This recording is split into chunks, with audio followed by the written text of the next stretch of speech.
Anlaşıldı efendim, biz intikal ediyoruz.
Arkadaşlar bir müsaade edin.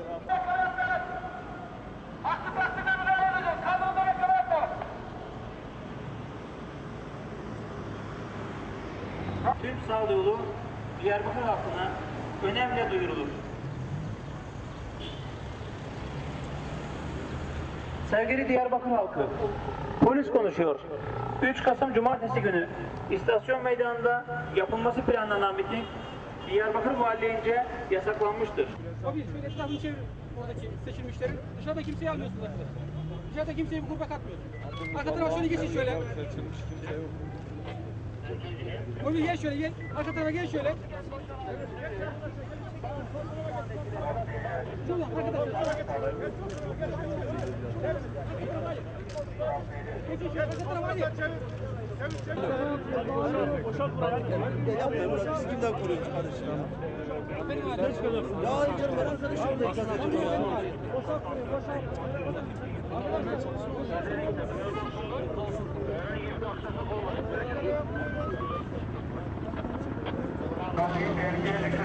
Lütfen kaldırmak için.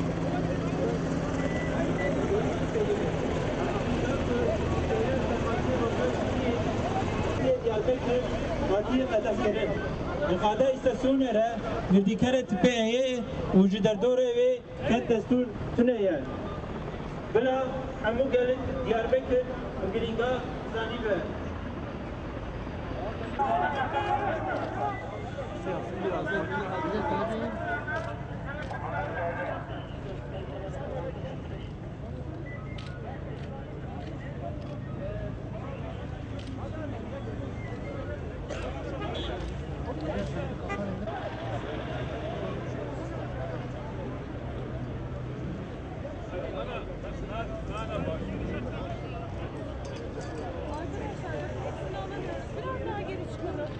Lütfen. Hadi arkadaşlar lütfen.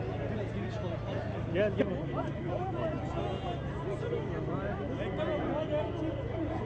Hayır. Radyoyu kapatınız yalnız. BDP'lilerin istasyon Hadi Canan hadi bak olay BDP'lilerin istasyon meydanındaki mitingine polis izin vermedi. Şu anda polis Kürtçe ve Türkçe anons yaparak vatandaşları dağıtmaya çalışıyor.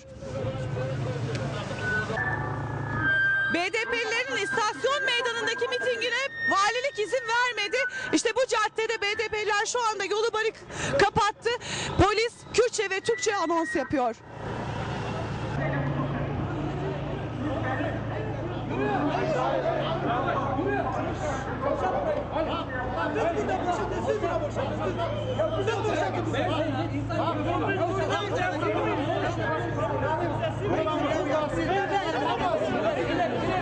Sizin memleketinizde olamazsınız.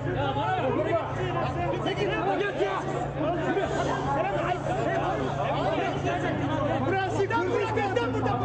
Bizim evimizin yanı. Burası Kürdistan. bekleyin. İleride bekleyin. Yok şey yapıyor muyuz? Tamam ileride bekleyin. İleride bekleyin. O zaman sen git oradan. Tamam ileride bekleyin. Hatta al ileriye götür abi. Geçelim buyurun. Siz buradasınız bir tek zaten. Yani buraya toplanmış bir grup, vatandaş vesaire yok zaten. Buyurun bir görüşelim. Siz buyurun basın açıklaması yapabilirsiniz.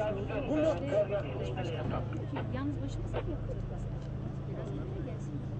tamam siz oraya geçin. Hüseyin siz oraya geçin. Yolu kapatmayın. Kamu güvenliğini vesaire tehlikeli düşünmeyin. Bak şu an yol tıkandı.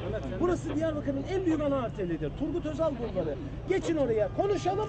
Ben üstlerime ileteyim. Böyle böyle bir talepleri var diyelim. Siz bunun geçin. Yolu açın ben konuşacağım. Üstlerimle görüşeceğim. Size birkaç dakikada döneceğim ben. Çok kısa sürecek. Buyurun görüşelim. Yolu açın. Tamam.